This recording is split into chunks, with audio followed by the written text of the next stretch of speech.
Way you chomo, and welcome to Shift+F1, a podcast about speedy race cars. That, by the way, is Chinese for repair the house before it rains. Or, if you're Oliver Behrman, the car. I am Drew Scanlon. Joining me, Danny O'Dwyer. How are you, Danny? I am great. Not a fun time to be a rookie in F1, but a fun time to be a rookie F1 fan. Welcome to the circus. It usually doesn't start out as fun as this, but this might be a cool year. Yeah. Also joining us, Rob Zachney. How are you, Rob? Not bad. Right now, I'm just pulling up the new and improved F1 TV app on my iPad, which has features it doesn't have on the Apple TV. It defaults to multi-view now. It's chaotic. It's like a shotgun blast of F1 information to the face. Awesome. I might have to check that out.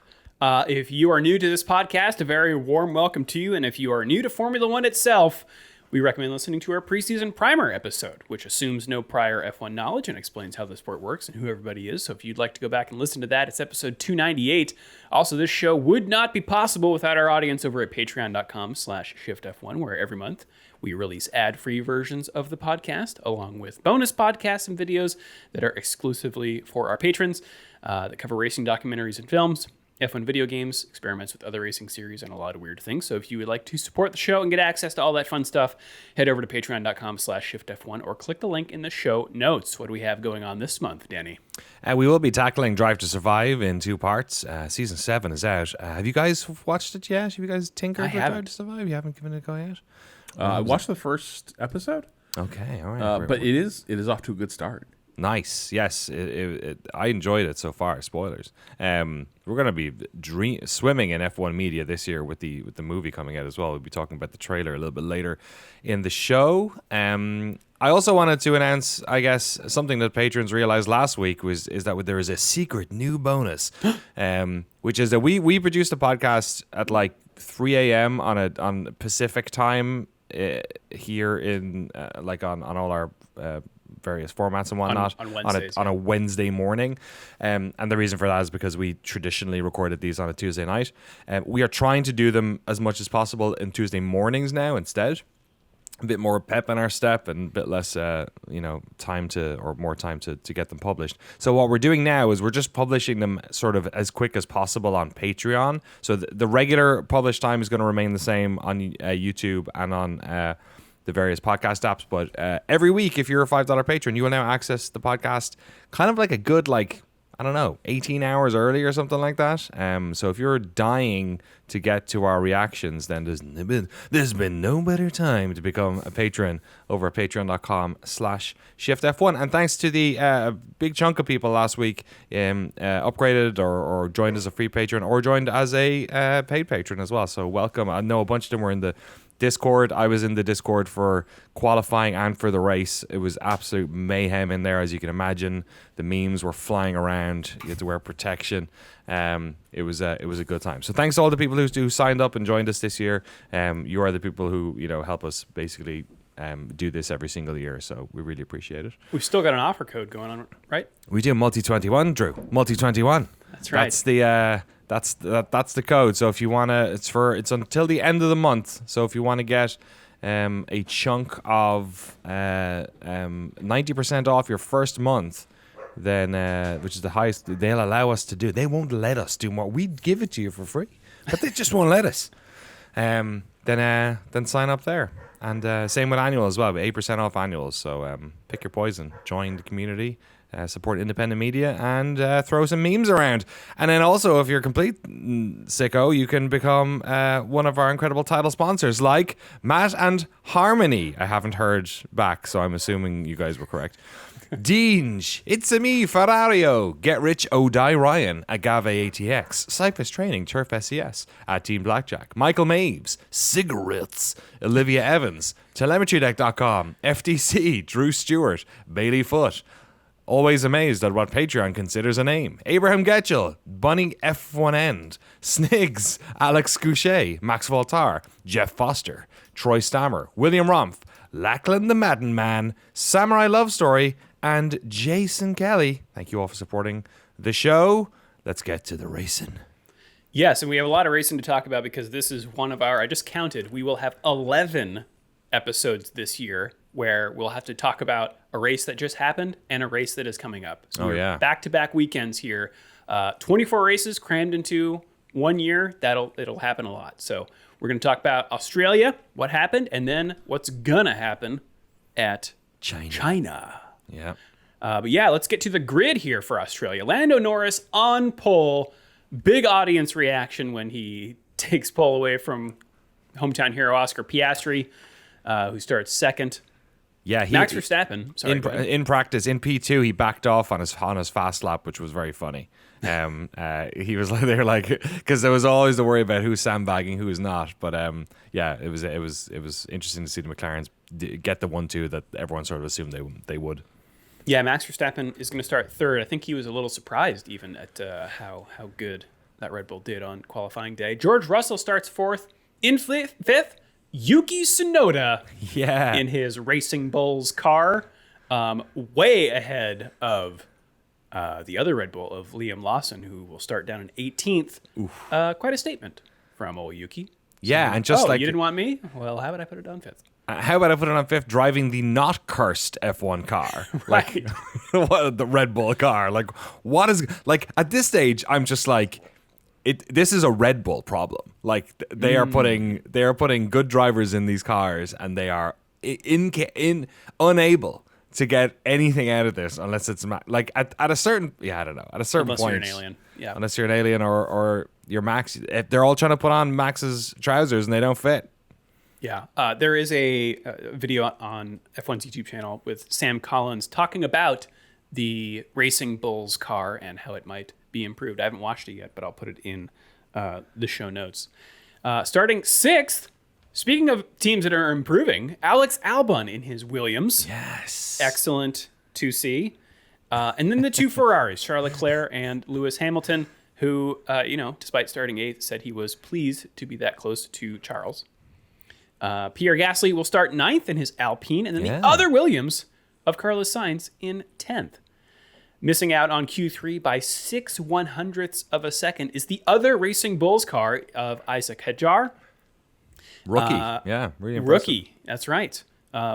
Is he the highest rookie starting this race? I believe so, yes. Starting the race? On the grid. Fernando Alonso, 12th. Lance Stroll, 13th. He initially started on full wet tires, but we'll change. We'll get to that. Jack Doohan, 14th. May have been unsettled by a spin from Hamilton on his last fast qualifying lap. Gabriel Bortoleto in 15th. Got out of Q2 and out-qualified Hulkenberg, the only rookie to out-qualify their teammate. Andrea Kimi Antonelli in the second Mercedes car, 16th. Nico Hulkenberg, 17th. Liam Lawson, the other Red Bull, in 18th. He could not keep it on the track for the fast lap in qualifying and had to settle with his initial one. Yeah. Esteban Ocon in 19th, and the other Haas of Oliver Bearman, who had a horrific weekend. Really hard bad. crash in free practice 1, did not participate in free practice 2 because his car was in pieces. First lap. Yeah, and then beached himself in the gravel on the first lap of free practice 3. So he got 0 free practice time, basically. Really? And then in qualifying, had a gearbox problem right out of the gate and did not set a time. So good luck on this racetrack for the race that you have not driven around. Yes, that was a nightmare. When he went out at the start of P3, I was watching it live, and it was just horrific. The crash was bad too. It was a real gearbox shatterer. I don't know. Clearly, it affected it somewhat because of qualifying, but it could have been worse, and exactly the last thing they wanted. And also, just Haas looked bad. It's not. It's like I think that was a bit of a shock because we were all looking to kick Sauber as the run to the litter, but I think it might be their straight line speed is just not there at all. And then Kimi as well. Kimi Antonelli, worth mentioning, bad qualifying for him. Like he wouldn't have been happy with that position either. So real spread of the rookies though. They're all over the place. They are certainly all over the place, Danny. Especially on the formation lap. We have a wet track because it had rained just before we started. And this formation lap is where, they line up on the grid. They do just a little shakedown, getting around the track, not racing yet, just to reline up back on the grid. Heat up the tires a bit, Just set that clutch bite point, etc. And Isaac Hadjar, trying to warm up his tires, drifts off the track and into the wall. Yeah, turn 2, beached it. Subsequently, what sort of came out of this is that there's a different one later on, but with a couple of the rookies is the white road lines that are on the track, the sort of, like the bike lane signs and the line to delineate which is the left and right side of the track. Those are particularly slick, and I guess in the rain, some of them were catching a gear shift or were turning a little bit too much when they hit those. Just shows you the margins in Formula One are insanely cruel. And honestly, this is not a problem that these guys would have had in Bahrain for two reasons. One, where you tend not to get rain. I mean, you tend not to get rain in Melbourne as well, honestly. Like this is kind of outside of the norm for the Australian GP as well. But the other thing is that this is just like it's not quite Monaco, but there's no runoff here. Like it's not going to be fun. You're going to end up in the grass, you're going to end up in the gravel, or in Hadjar's case, you're going to end up in the wall. And you could see how affected he was by it. And obviously in the grid, there was two different reactions to what happens when somebody is walking back to the pits, feeling emotional about it. So it was really nice to see Anthony Hamilton out there consoling him on the way back to the back to the garage.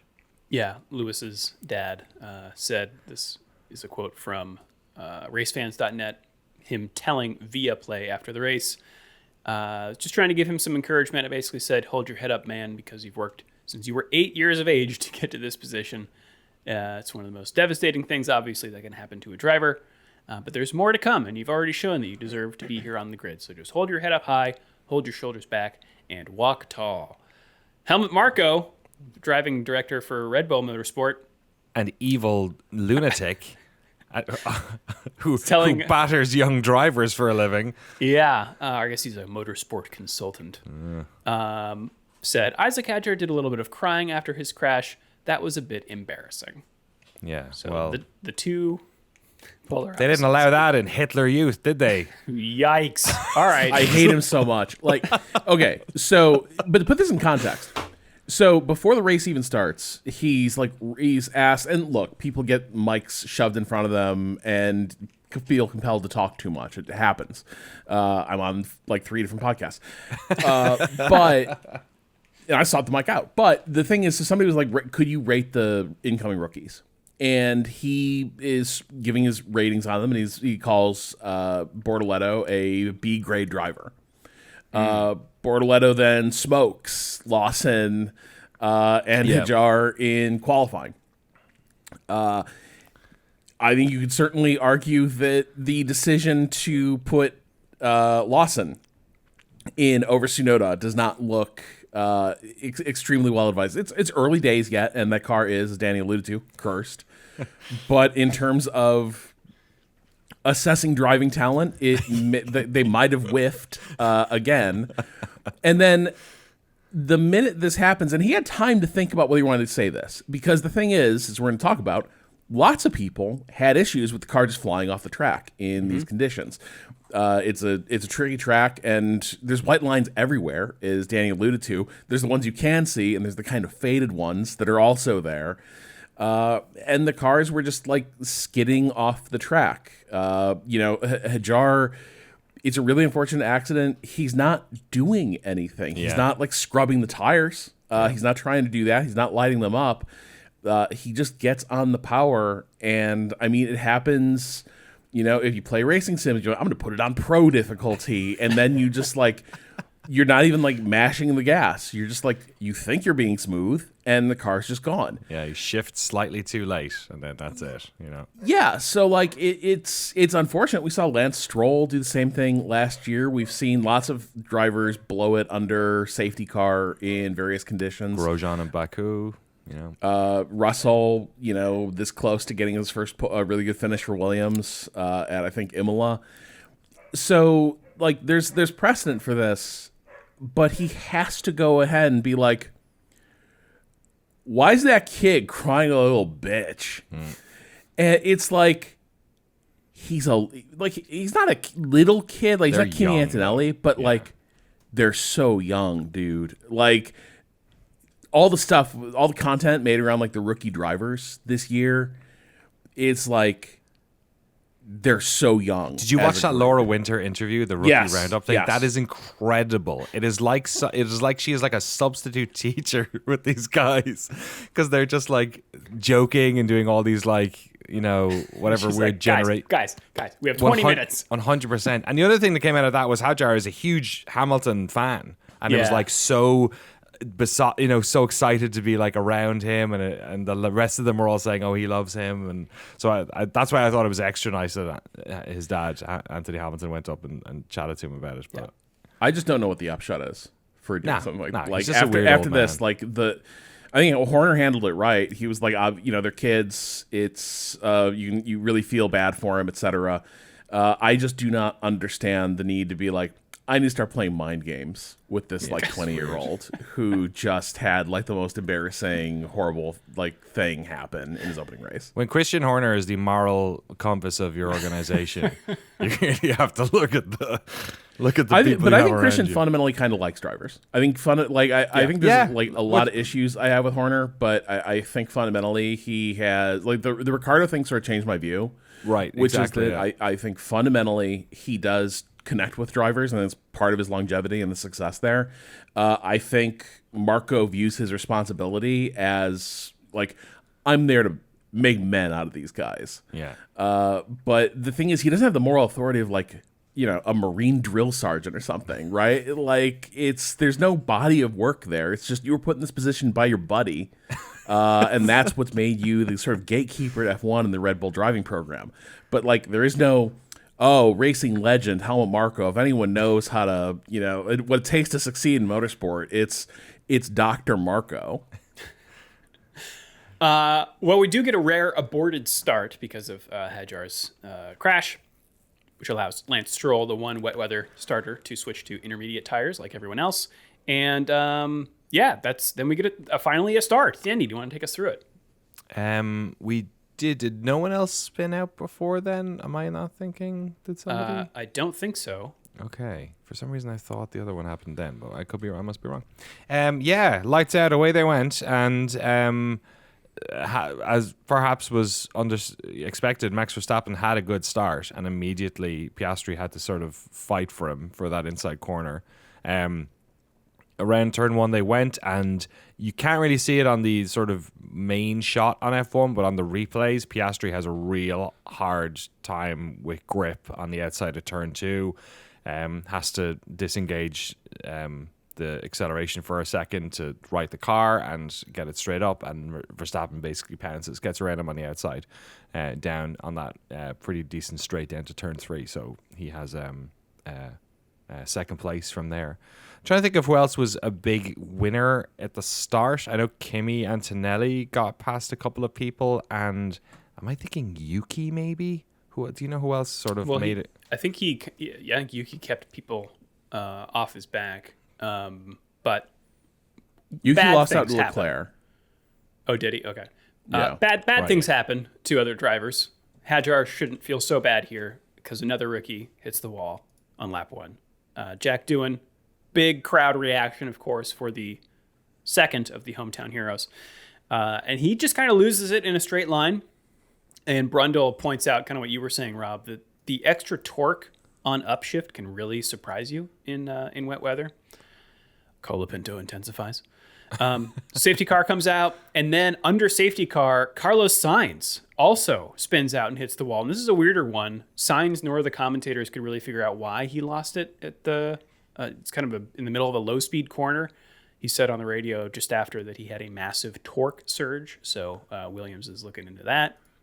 I do find that funny, though, when the rookies do it, we're like, oh, they messed up, and then Sainz does, and we're like, well, there must be something else. Right. It couldn't have been, Ferrari driver Carlos Sainz couldn't have binned it. But I went back and I looked at that replay, and I was like, it kind of looks like he just lost it. Yeah, because it's on a bigger turn I than couldn't Hajar's. see to me, it looked like maybe it was a response he was not expecting, but I did not see anything that indicated like nothing appeared on the wheel that indicated to me that like something had happened without him like making an input. So I guess what he's saying has happened is that like on the upshift, or down. No, upshift would be there.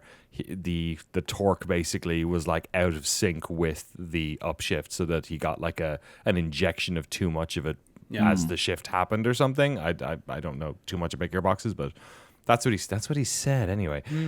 But yeah, it was heartbreaking to see Doohan, who had a good weekend of it and is obviously under so much pressure, crash on what is a part of the track you don't see crashes on, but these guys are driving in the wet on the slippery track. So. I think we will later. We restart on lap 7. Norris does well to keep Verstappen behind him, even as DRS is enabled, which I think bodes well for a season of Max versus the McLarens. Can I ask a quick question here? Because I tried to Google this for our preseason primer, and I really could not get a sense of it. Are we just done? I mean, they don't do them in wet rain, but are we done with the standing starts again? Are they? That only happens the with restarts? red flag. They what? That only happens with red flag. But they said they were. I don't think it always is. Because wasn't it like maybe 3 or 4 years ago where they basically all of the restarts, they were like, we're going to do standing starts. Sorry, go ahead, Rob. Well, there was a thing where if they don't make it through Sector 1, if nobody makes it through Sector 1 before the race is red flagged, I think it's like they say it never happened, basically. But if someone, I think there was something there where if they go through a timing location, then like the start happened. But if it didn't, I think they just like reassume grid formation. But I remember there Danny, being... I think what you're thinking of is when we used to have a standing policy. Sorry, that's confusing. A policy of when you come back from red flags, it's always starting behind the safety car.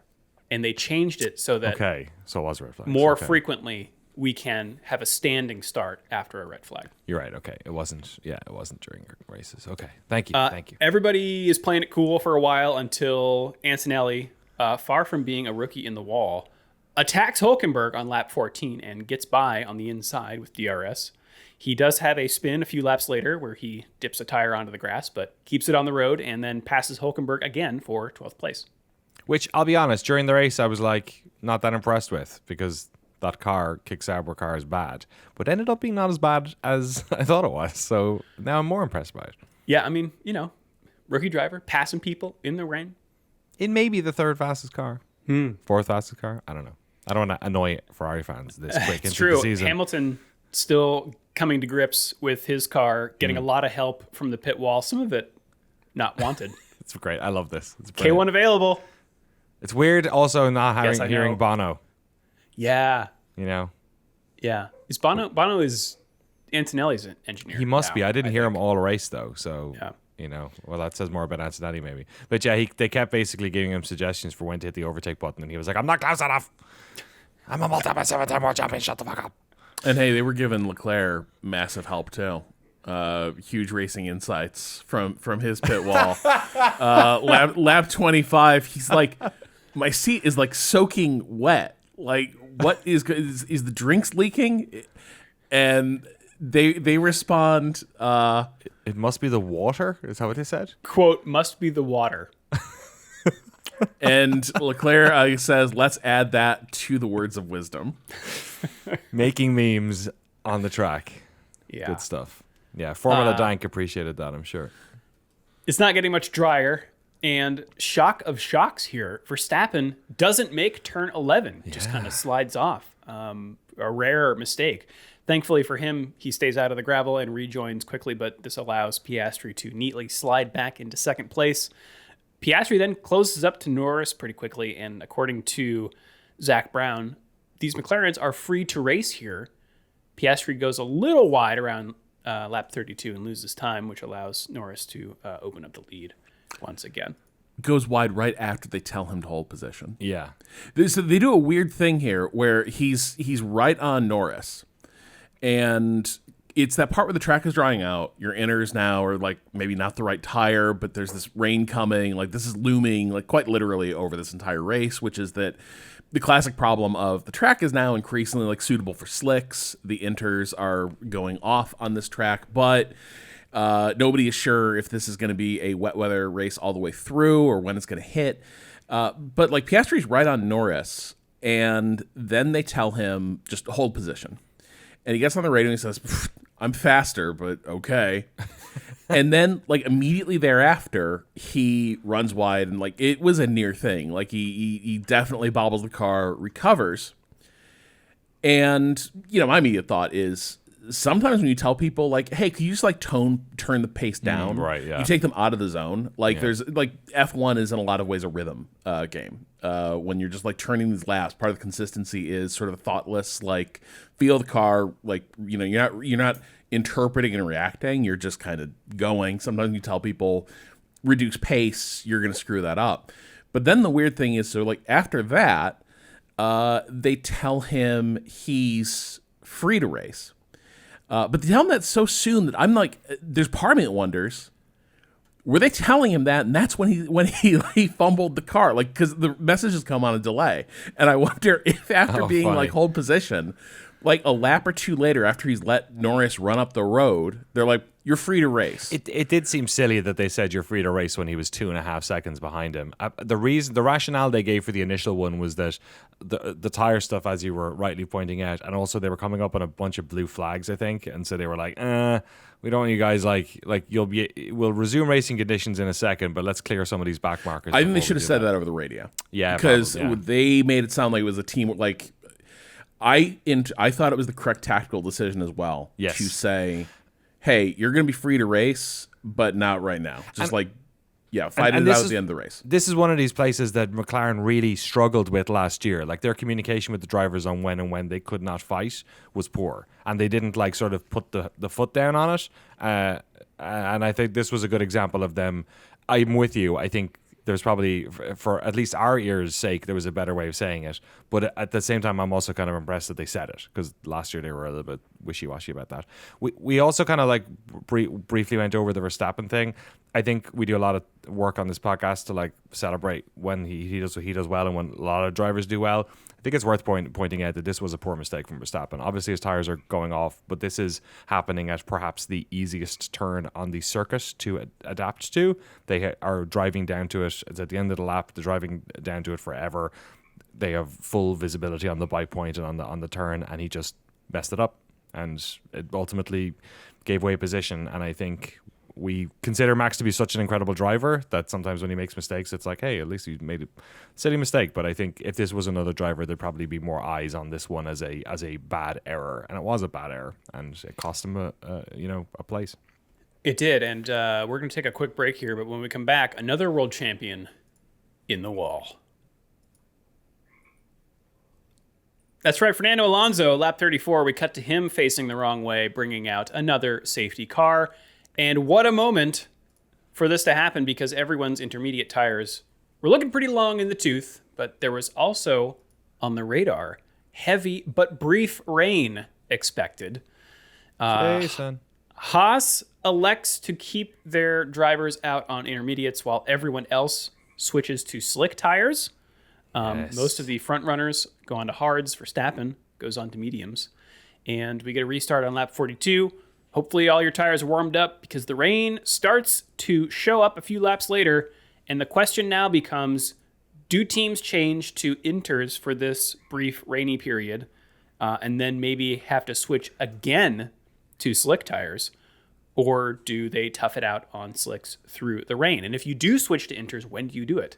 And so while everyone's debating this, both of the McLarens go off at turn 12.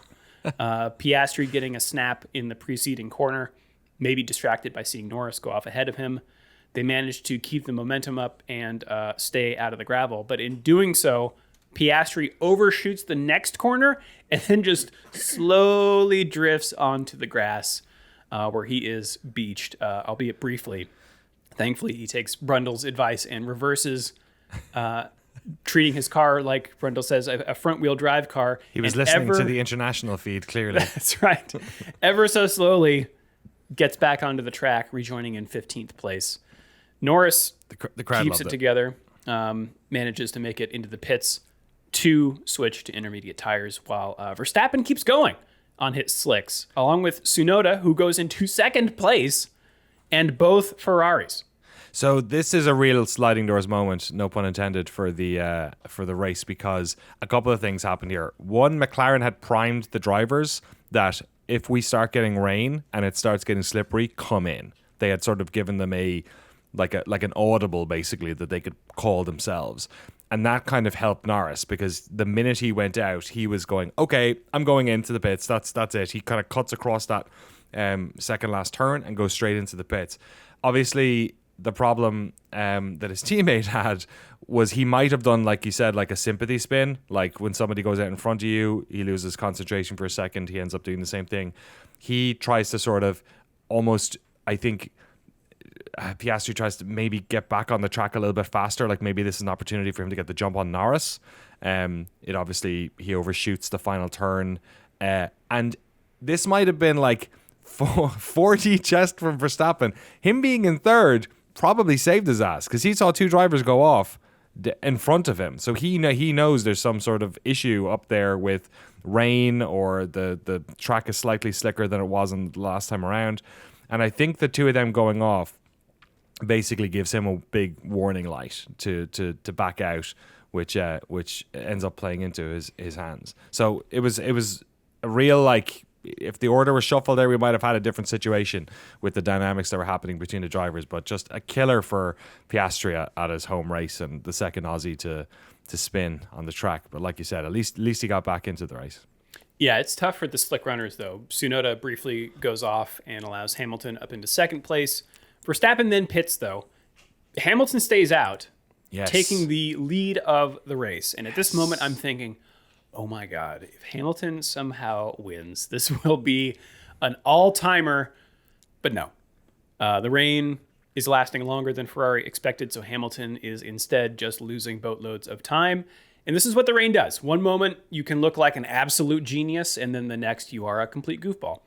I think, unfortunately, myself and a lot of Ferrari fans, I'm sure, were screaming, stay out, stay out. Why are you guys coming in, stay out?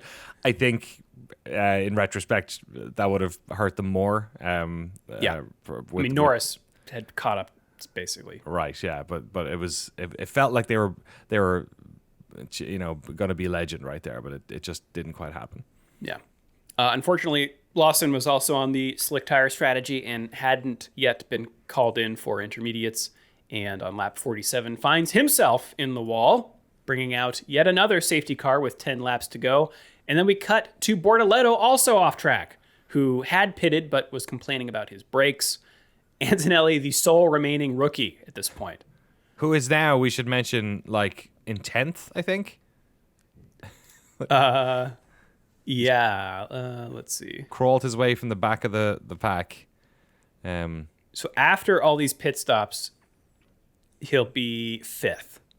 Okay, right, yeah, okay. So he was 5th for position, nice. So thankfully for Ferrari, the safety car allows them to pit without losing too much time, but it is still bad. On restart, Hamilton and Leclerc are in 9th and 10th. And on lap 52, we restart with 5 laps to go. Norris, now lacking a tail gunner, manages to keep ahead of Verstappen as they all kind of fishtail around on their cold intermediate tires. Leclerc manages to get around Hamilton at the restart with a great move, just tiptoeing around the outside of turn 2, giving a little kiss to Hamilton's front wing.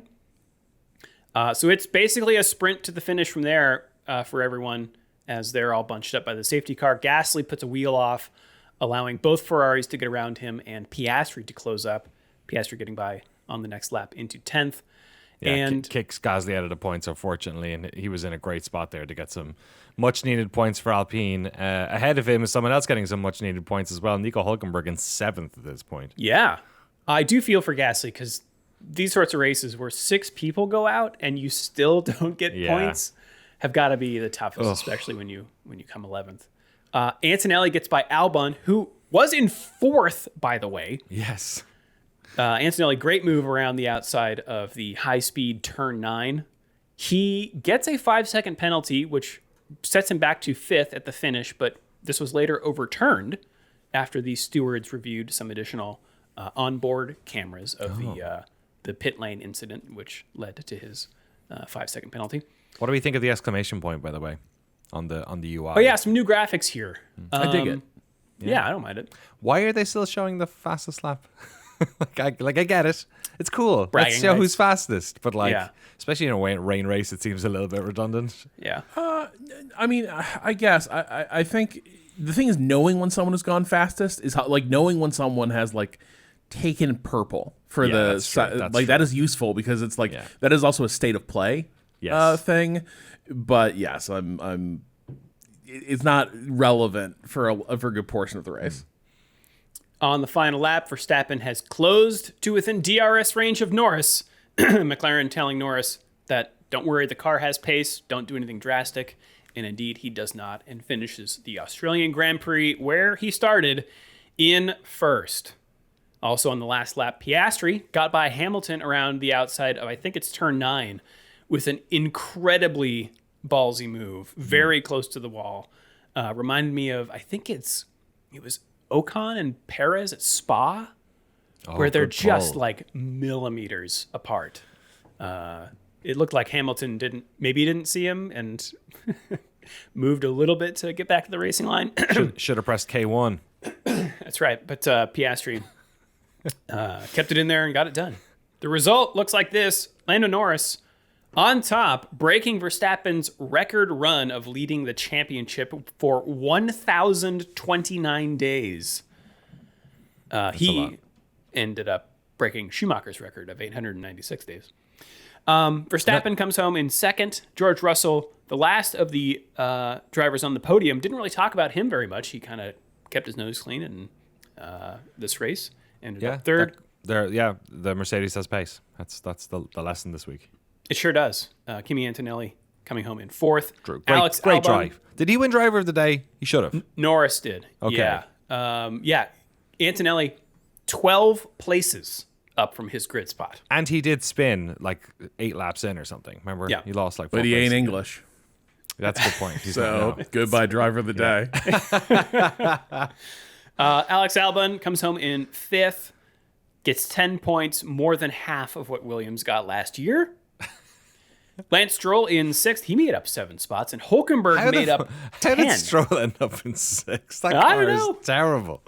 That car's how did he just Stroll? How did he end up in 6th? And Alonso didn't even finish the race. Alonso binned it. Like, I know. He's locked in.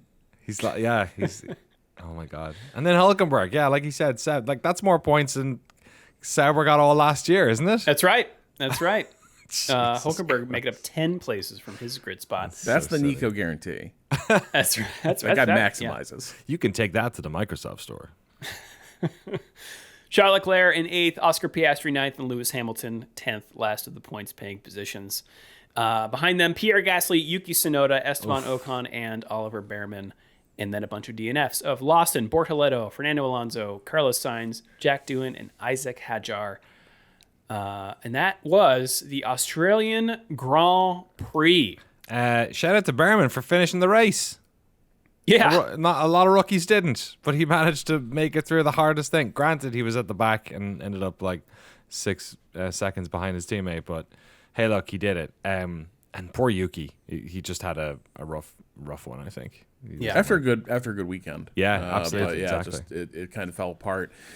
Ditto with like there because F1 has a media ecosystem now that needs to sort of be fed at all times. I think there's a Yes. lot of overreaction to things at Ferrari where, the headlines, rough start for Hamilton. I think pretty average start, right? Like Ferrari didn't have a great race. And I think, yes, like it is mimetic at this point that where a chancy race strategy call is going to come into play, Ferrari will zig when they should zag. Yeah. But as we've often pointed out on the show, when you know you are playing from a disadvantaged position, your car is not competitive with the front of the grid, you have to go counter like safe strategy to make the big gains. And yes, I had that moment too where Hamilton went into P1 and I was like, if somehow, like if the rain slacks and he can stay out on the slicks, then like this is genius. This will be one for the record books. It didn't go that way, and he got killed on the pit stop timing. And like that is like to me that felt like a damned if you do, damned if you don't decision. Yeah. Because imagine the rain slacks and they were conservative. Like we've seen the body work with Hamilton. He will be on the radio being like, could have stayed out. Yeah. Could have gotten some real points there. Missed opportunity. and that's everyone talking about like, oh, it's such a snippy relationship. It's is everything good at Maranello with Hamilton and Ferrari? Dude, he sounded like this at Mercedes. Like this is who he is during a race. Yeah. He's got that dog in him. He wants to win every single thing, and yeah, exactly. I think you're right. I think reading too much into there, you can look at people's weekends and you can look at the Mercedes and go, hey, look, that car's got more pace maybe than they thought, or you can look at the Haas's and go, their straight line speed is a massive problem. I think reading too much into like where Kick Sauber are and where Ferrari. This was a wet race with a lot of crazy stuff going on, and like, yeah, we won't have a good idea of where these cars are for a few more races, but you can already tell that some of this is just kind of a little bit of chaos theory going on here. You know, I will say that. So Danny, the Verstappen hater. Saying that Max had a bad incident, but me, fair-minded, open-minded, objective, dispassionate. I think he drove an extraordinary race. I think he was excellent in these conditions. Generally, the thing that sort of jumped out at me is like in a race where nobody could keep their rear tires under them, including McLaren struggling a little bit on corner exit. He was consistently excellent in these conditions. Difficult to overtake here, so I don't think he was able to maximize out of it. But I think he got the most out of it, and for him to be challenging for the lead there at the end was, once again, sort of a reminder that you really do need to be perfect to, like, that's the mark of the great ones, right? Is that the edge they have over their rivals in a lot of cases is there's a lot of guys who are like, on their day, they're just as good. There's not a lot of daylight between them. It is the inevitability of their, like, flawlessness that I think sets them apart, because it puts so much pressure on anyone who challenges them. Like, Valtteri could challenge Hamilton at times, but he could never stand the psychological pressure of like, no, you got to do this for like 40 laps. I felt like the entire season was hanging in the balance with Norris leading Verstappen narrowly, because I was like, if he chokes, if there's a miscue, and we already had one where he goes off, if he'd done it again in the final stages of this race and Max takes it, I was like, that would have been tone setting. Yeah, I think that would be a disaster. I'd be like, we need to get this guy, like, book the private jet, send him to a sports psychologist retreat. Yeah. Like, he needs intensive. We're just gonna hypnotize him. This didn't happen. And Rob makes a great point. Like, Lando has priors on this. Like, Russia was a wet race. You know what I mean? He was leading that race, and he fell foul of the rain, and that was that. And I think what we saw was Norris had his head on his shoulders and was able to retain that gap.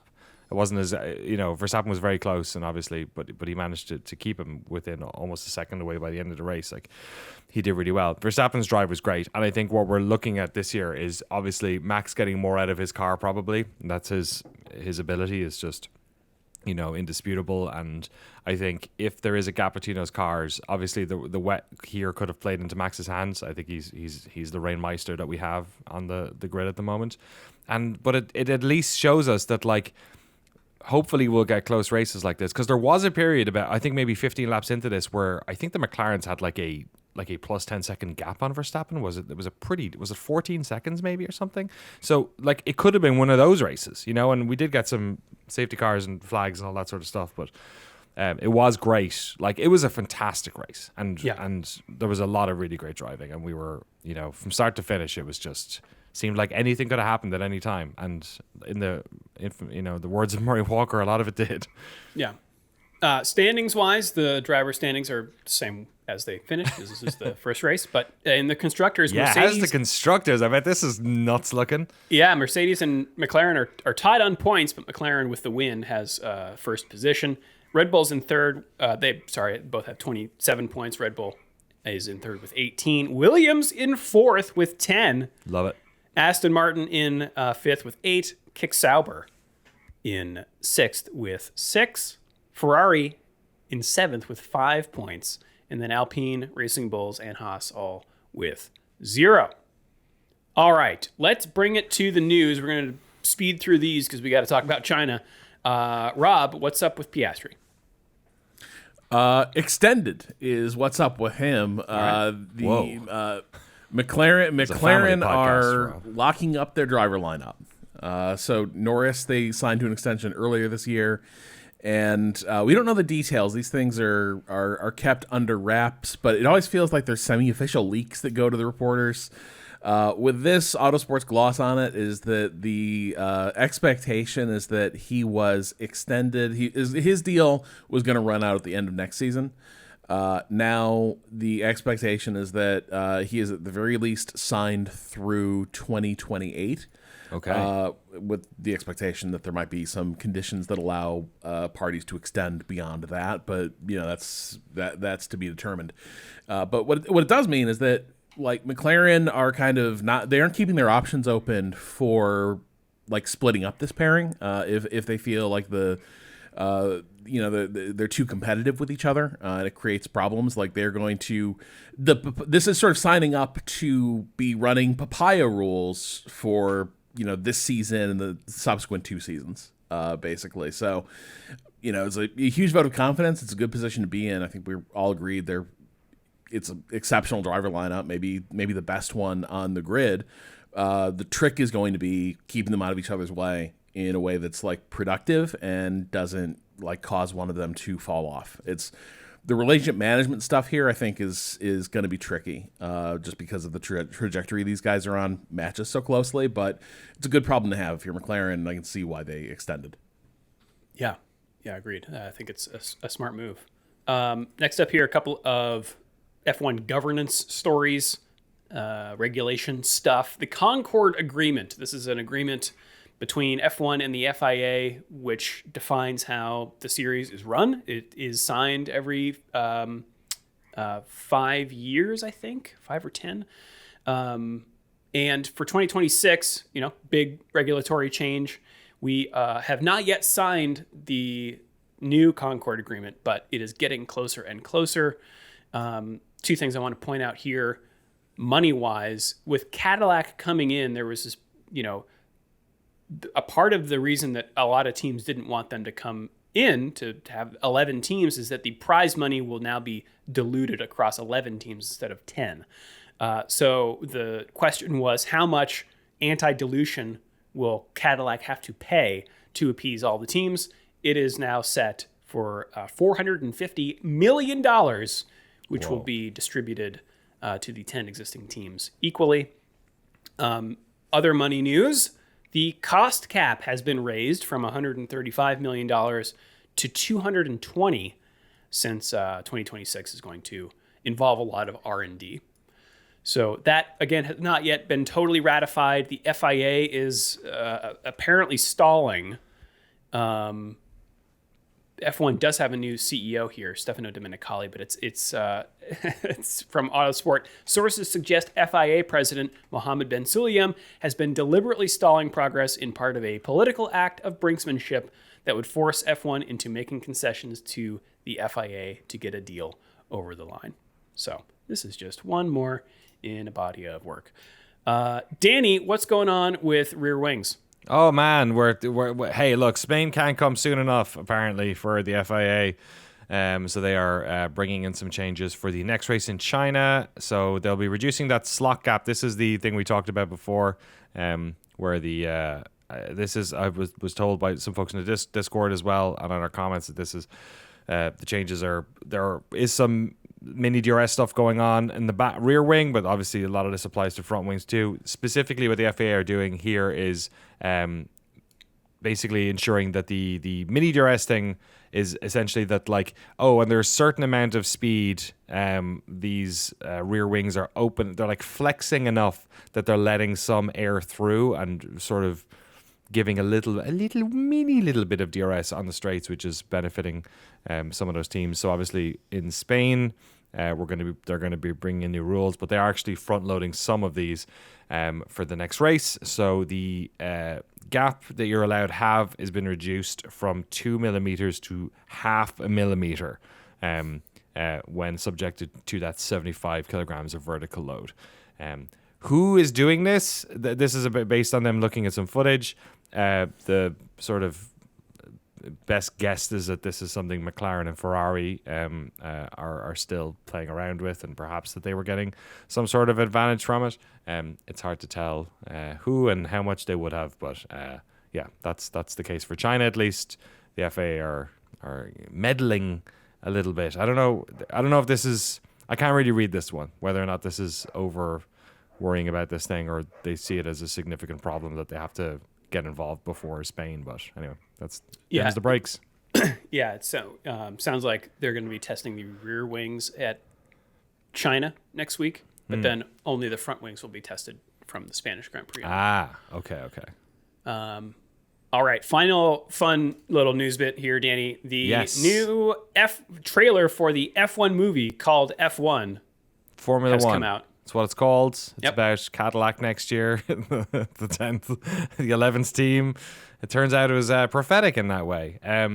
So the trailer's come out for this. This is the movie starring Brad Pitt and Damson Idris, who is his teammate, and also Kerry Condon, who's from Thurles in the south of Ireland. Hey, and she has an Irish accent in this, and she's not the only woman on the island, like in the Banshees of Inisherin.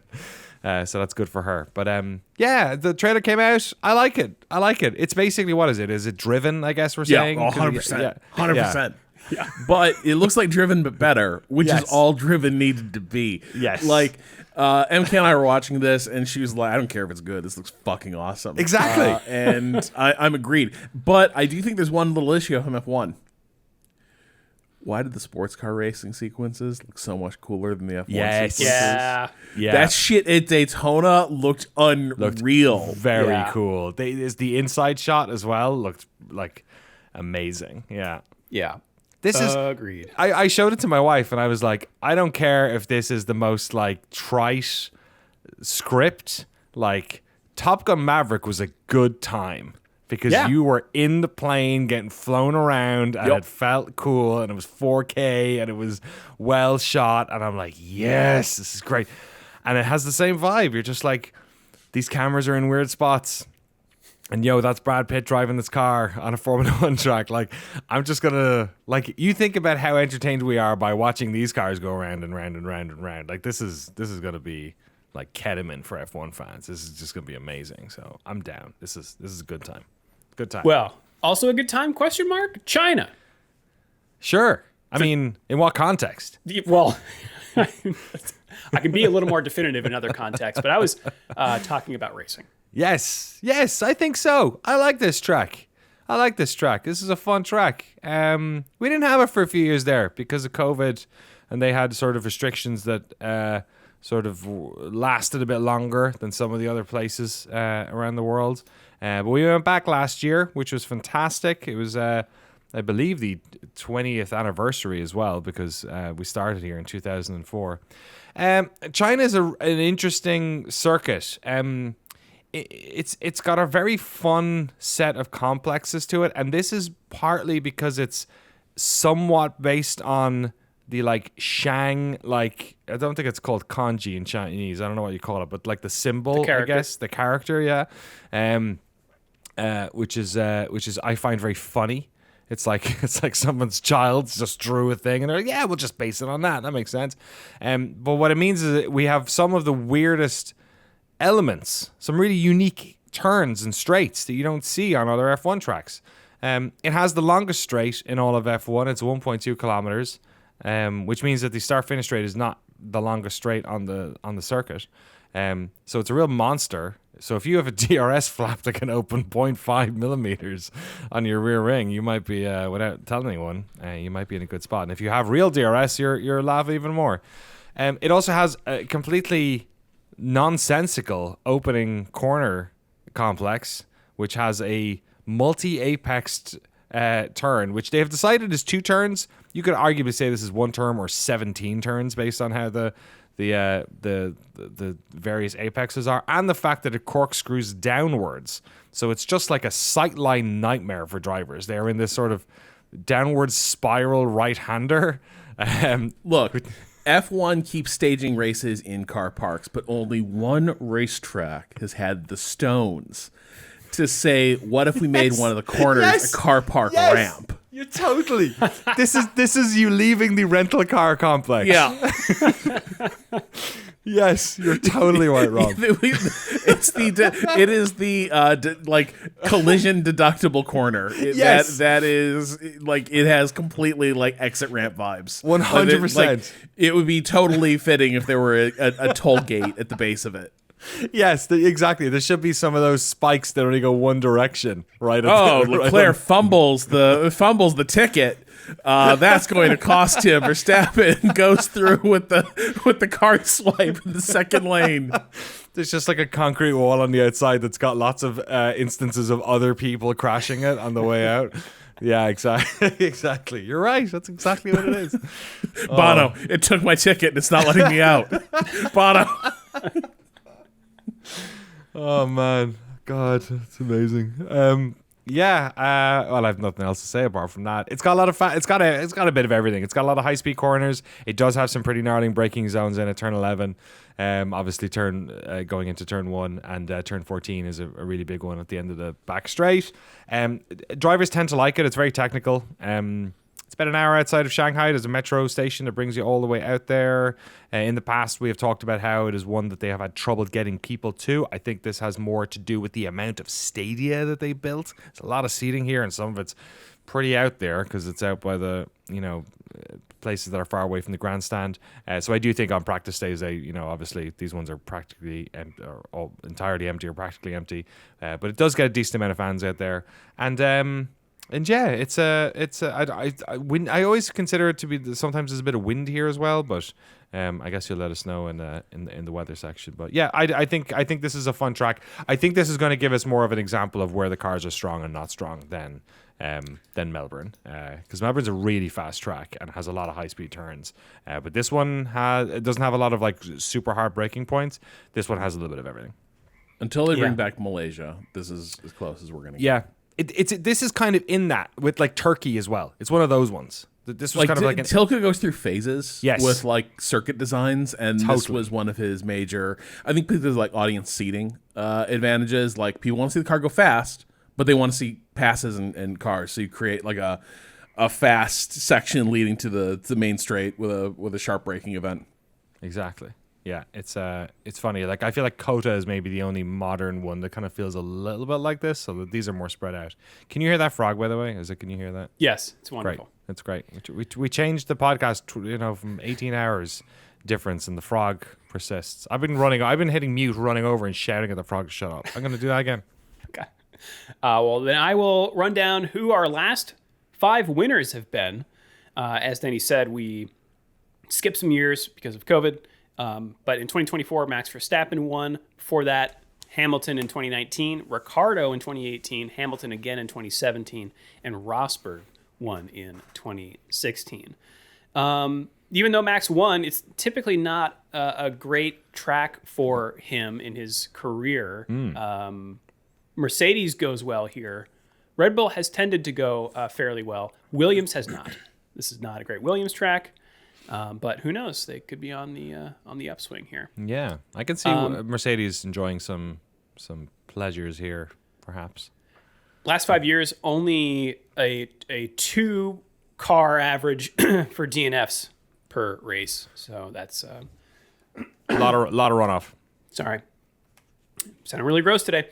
And my personal rating, again, because we haven't raced here very often, I only have just the one rating from last year, and I rated it a 2 out of 4 for a strategy race. So okay, it's going to be tough to top Australia, but we might be more business as usual.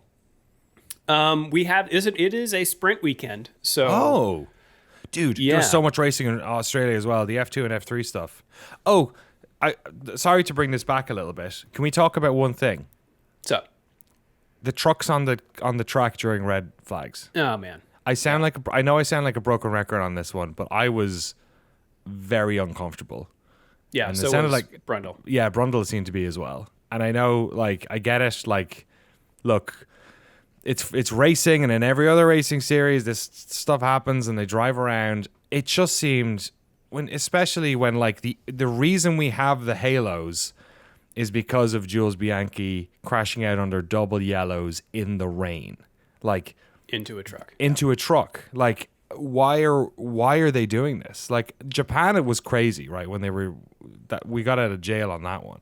Yeah. This was a lot of laps, and I was like, why aren't they just bringing them in? Like, I guess they want to they don't want to go through the rigmarole of having to restart the thing, and they want to get the laps done, etc., etc. But like, come on, like if we're gonna change how these cars look and how these cars operate in such a fundamental level because of this, then surely for one race we can pull over to the side and let these trucks and and apparently the same thing happened in the F2 race, I think, the feature race as well. I thought it was canceled due to the rain. It eventually was, but when the crash happened, I think there was a truck out. They did like maybe 6 or 7 laps under safety car before they eventually red flagged it. If you're buying a safety car, it's not slow. Exactly. No. Cars crash under safety car. We saw it in this race. Like, it happens. But one difference is we have the Halo now, and I don't know what maybe the strike point with these trucks versus a car versus like one of the tractors. That like the crane tractors at the shop, maybe that's different, but the major safety measure introduced for that reason was the Halo to prevent that sort of strike. So maybe that moves the acceptable risk category back into under safety car. They can go along, like they can operate near those things again. That I don't makes know. me so. I hate that might be the case where that actually makes them more dangerous in a way, because they're like, hey, well, don't worry about it. We have the Halo. It doesn't make a difference for all the marshals that are out there as well. You know, you just think of like it was a freak accident that killed Gilles Bianchi, you could say, but it was also one that people recognized and went, okay, we need to like make all of these measures, like with the helicopters, all of these stuff we need to do because we can't let this happen again. And it just seemed, I don't know, I'm dismayed by that in a way that I don't like seeing.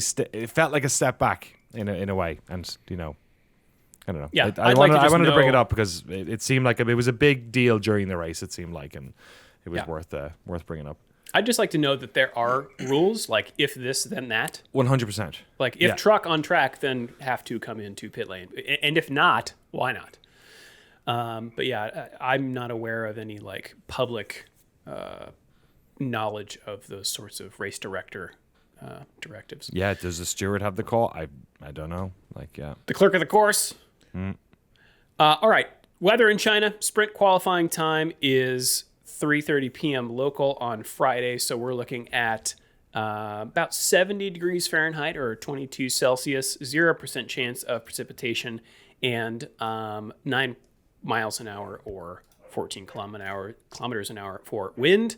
The sprint is happening at 11 a.m. local on Saturday and qualifying 4 hours later. And for that day, it looks to be just slightly warmer, same precipitation percentage at 0, and wind about the same. Sunday, a little cloudier, but also still a little bit warmer. We're looking at 3 p.m. local race time, 75 degrees Fahrenheit or 24 Celsius, 10 to 20% chance of precipitation, and same wind, about 8 miles an hour or 13 kilometers an hour. So not quite as exciting as maybe Australia, but we'll see. Hell yeah. All right. We've got a fantasy league now. We spun that up in the last week, so you can join using the link in the show notes.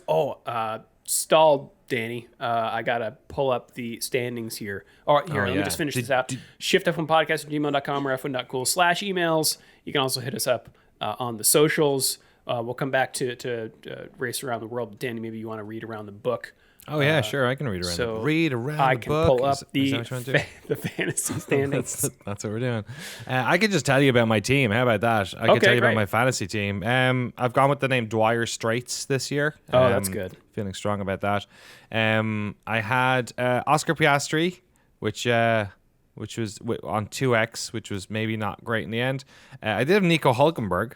I had Isaac Hadjar and Jack Doohan and Esteban Ocon. So not amazing. And my two constructors were Mercedes and Ferrari. I kind of, so I went all in on Mercedes, Ferrari, and Piastri basically, and then the rest was just a bunch of lemons. But hey, look, Hulkenberg got me a surprising amount of points, so I'm not gonna complain about that. Great. The interface for the F1 Fantasy is awful. Very Web3. I recommend pinning the Shift+F1 League because it's impossible to find. Yes, it is. Without it. Okay. My team, Rhymes with Orange, is ranked 13th. Right, that's the name of it. Rhymes with orange. Yes, because I've got McLaren and Norris on it. Oh, beautiful. Love it. Yep. I have another team called Williams Ascendancy, where I've got both Williams drivers and the Williams team. That's 516th place. And then I just clicked the automatic button. Okay. I've called it Auto Shop. 1,220th place. Okay. Because it's Hamilton heavy. So, all right. But overall, the league looks like this. See, now I've lost it already. All right. Pinned. Let me see. All races from all teams. Okay. The top three. Oh, we've got a tie for third place. Brilla Woo in third, tied with Tire Boilt. It's a nice giant bomb in joke. Second place, McLaren in the middle. And in first, Come Along Bort Oletto.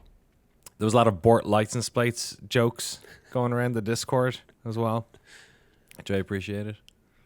Yeah, all right. Well, if you want to join the Fantasy League, you can do so using the link in the show notes. That's us around the internet. Let's race around the world. All right, the World Rally Championship is in Navisha for the Safari Rally Kenya. Ooh. We've got the Craftsman trucks at Homestead Miami Speedway in Homestead, Florida for the Baptist Health 200. Wow.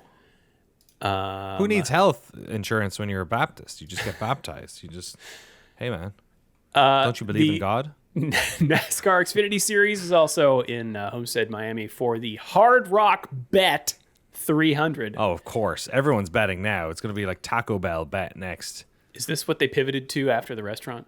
Yeah, I guess. People just don't like seeing Arnold Schwarzenegger jackets on the wall anymore. Wait, no, that's Planet Hollywood. That's Planet Hollywood. They don't like watching Eddie Vedder jackets on the wall. So many jackets. All right, Motocross Grand Prix is in... where is this?